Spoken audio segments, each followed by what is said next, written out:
বিসমিল্লাহির রহমানির রহিম। Hello everyone, আসসালামু আলাইকুম। আপনারা সবাই কেমন আছেন? আশা করছি আল্লাহর রহমতে সবাই ভালো আছেন। আলহামদুলিল্লাহ, আমিও ভালো আছি।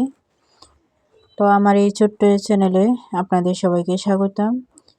আমার এই ভিডিওটি যে যেখান থেকে দেখছেন তাদেরকে অসংখ্য ধন্যবাদ। তো ভিডিওটা আজকে শুরু করলাম খুবই ভোরবেলা থেকেই। সকালবেলা ঘুম থেকে উঠেছি, বেশ অনেকগুলো কাপড় ধুয়ে দিলাম, কারণ প্রতিদিন কাপড় ধুয়ে দেওয়া আমার কিন্তু সম্ভব হয় না। শবে বরাত শেষ হয়ে গেছে কিন্তু, আর আমার কাজের চাপও বেড়ে গেছে। শবে বরাতের পরপরই কিন্তু আমার কাপড় সেটের কাজগুলো বেড়ে যায়। তো সংসারের কিন্তু অনেক কাজই করতে পারি না, প্রতিদিন কাপড় ধোয়াও হয় না, তাই অনেকগুলো কাপড় একসাথে জমিয়ে খুবই ভোরে উঠে ধুয়ে দিয়েছি, দিয়ে ছাদে মেলে দিয়ে দিলাম। তারপরে এখন বাসায় চলে আসলাম, এসে ডিম সিদ্ধ করে নিয়েছি বাচ্চাদের জন্য, আমাদের সবার জন্য। সবাই ডিম সিদ্ধ করে খেয়ে নেব সকালবেলা, তারপরে অন্যান্য কাজ করতে হবে। তো আমি ডিমগুলো দেখেন ছুলে নিয়েছি, নিয়ে বাচ্চাদেরকে দেবো, আমি এর সাথে খেয়ে নেব। একটু লবণ দিলে কিন্তু ডিমগুলো খেতে ভালো লাগে, তাই লবণ একটু দিয়ে দিলাম, দিয়ে সবাই খেয়ে নেব। তো কাজের চাপ কিন্তু খুবই বেড়ে গেছে, কাপড় সেলাইয়ের জন্য অনেক কাজ, রান্না বান্নাও করা হয় না আমার ঠিক মতো। তো একবার রান্না করে কিন্তু আমি 2 বেলা 3 বেলা খাই আর কি। তো এখানে দেখেন আমরা ডিমগুলো খেয়ে নিয়েছি। তো অন্যদিকে আমি রান্না করে নেব, আজকে শিম তরকারি রান্না করব। তো বেশ করে কিন্তু আমি শিম তরকারি রান্না করে নিচ্ছি আর কি, মাছ দিয়ে রান্না করে নেব। তো আমি 3 বেলার জন্যই রান্না করে নিচ্ছি। আমার একার যেহেতু একার হাতের কাজ, তো সবগুলো মেনটেন করে চলতে হয়, তার জন্য এভাবেই আমি একসাথে রান্না করে নিচ্ছি, নিয়ে আবার কাজ করতে হবে। সকাল সকাল কাজ না করলে কিন্তু অন্যান্য কাজ করা যায় না। তো সকালবেলায় আমি রান্নাটা সেরে নিচ্ছি, নিয়ে আজকে কিছু কাপড় সেলাই করলাম, সেগুলো আজকে দেখাবো আপনাদেরকে। বেশ অনেকগুলো কাপড় সেলাই করছি, সেগুলোই দেখাবো। ঈদের আগ পর্যন্ত কিন্তু আমার ব্যস্ততা থাকবেই, এখন প্রতিদিনই কাপড় সেলাই থাকবে। ঠিকমতো আমার ঘর গোছানোই কিন্তু এখন আর হয় না, তো সেটার ভিডিও কিন্তু দেখাই নাই।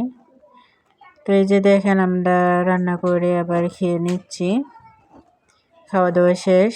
এখন আমি কিছু কাপড় দেখাবো।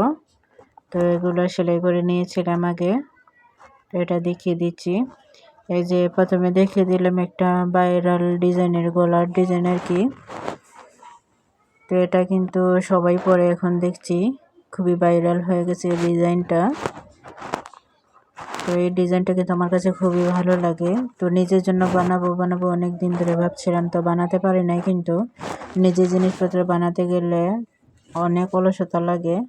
তো কাস্টমারের অর্ডার ছিল, তো বানাতে তো হবেই, তার জন্য আমি কাস্টমারের জন্য বানিয়ে দিলাম আর কি। তো এখানে আরও কিছু 3 পিস আমি বানিয়েছি, তো সেগুলো দেখালাম। এই যে সবগুলো 3 পিসগুলো দেখিয়ে দিচ্ছি, বেশ অনেকগুলো 3 পিস আমি বানিয়ে নিয়েছি। এই যে আরও 3 পিসগুলা। তো আমার 3 পিসের ডিজাইনগুলো কেমন হয়েছে অবশ্যই জানাবেন। এই যে দেখেন, এটা 2 দিন আগে কিন্তু এরকম একটা ডিজাইন করেছিলাম, তো আজকেও আবার এই ডিজাইনটা করলাম। আর সাথে কলসিয়াতার মতনই একটু বড় করে কলসিয়াতা দিয়ে দিয়েছি কাস্টমারের চয়েসে। তো এই যে সবগুলো কিন্তু আমি এক এক করে দেখিয়ে দিচ্ছি।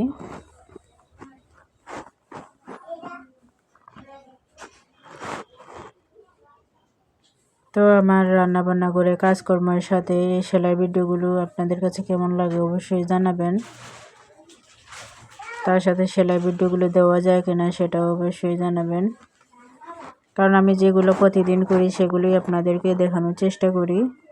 তো এই যে দেখেন, আগে একটা কিন্তু 3 পিস দেখেছিলাম এই ডিজাইনের, তো এটাও 2টা আমি আজকে বানিয়েছি। দেখে ডিজাইনের 2টা 3 পিস কিন্তু বানিয়েছি। আর হাতাটাও একটা কুচি সিস্টেমে দিয়ে দিয়েছি, ডিজাইনটা দিলে কিন্তু খুবই ভালো লাগে। তার সাথে নেতিও কিন্তু দিয়ে দিলাম। এখানে একটা স্কুল ড্রেস বানালাম। এই যে দেখেন, এখন আর একটা ডিজাইন আমি দেখিয়ে দিচ্ছি। আপনারা চাইলে কিন্তু এই ডিজাইনগুলো বানাতে পারেন। আমার একটাই উদ্দেশ্য, যাতে এখান থেকে কোনো কিছু আপনারা শিখতে পারেন, ডিজাইনগুলো দেখে নিতে পারেন, কিন্তু চাইলে এভাবেই আপনারা বানাতে পারেন। তো এই জামাটা বানাতে কিন্তু আমার অনেক সময় লেগে গেছিলো। এই 3 পিসটা বানাতে আমার 2 ঘন্টা সময় লেগেছিল। এটা হাতাতে, গলাতে, তারপরে নিচে যে অংশটুকুতে সবগুলোতেই কিন্তু এরকম পাইপ করে আমি দিয়ে দিয়েছি, দড়ি করে দিয়ে দিয়েছি। তো প্রচুর সময় লেগেছিল, ডিজাইন করতে কিন্তু অনেক সময় লাগে। তো কাস্টমারের চয়েস যেহেতু কি আর করব। তো এখানে দেখেন ব্লাউজটাও সেম এরকমই ডিজাইন করার। সবগুলো এখন কাপড়গুলো ডিজাইন করে বানানো। যেহেতু সামনেই ঈদ, তাই কাস্টমার আগে দিয়ে দিয়েছে যাতে ডিজাইন করে দিতে পারি। তা না হলে তাড়াহুড়ো করে কিন্তু ডিজাইন করা যায় না। ডিজাইনগুলো করতে গেলে কিন্তু অনেক সময়ের প্রয়োজন হয়। তো এটাও আমি কলসি হাতা দিয়ে আর নিচের যে ডিজাইনটা দিয়েছি, এটা কিন্তু পরলে খুবই সুন্দর লাগে। এই ডিজাইনটা খুবই ভালো লাগে। তার সাথে দেখেন ছায়া ম্যাচিং করে সেলাই করে নিয়েছি। আর একটা অদ্ভুত ব্যাপার দেখেন, আমি এতদিন পায়জামাতে তারপর ব্লাউজে চেন দিয়ে দিতাম, পকেট দিয়ে দিতাম, কিন্তু আজকে ফার্স্ট টাইম আমি ছায়ার মধ্যে এরকম পকেট দিয়ে দিলাম। দেখে কিন্তু আমার কাছে ভীষণ অবাক লাগছে যে মানুষ ছায়ার মধ্যেও পকেট দেয়। তো এই পর্যন্ত যারা ভিডিওটি দেখছেন, প্লিজ একটা লাইক দিয়ে কন্টিনিউ করবেন। তো সবার থেকে বিদায় নিচ্ছি। সবাই ভালো থাকবেন, সুস্থ থাকবেন। আল্লাহ হাফেজ।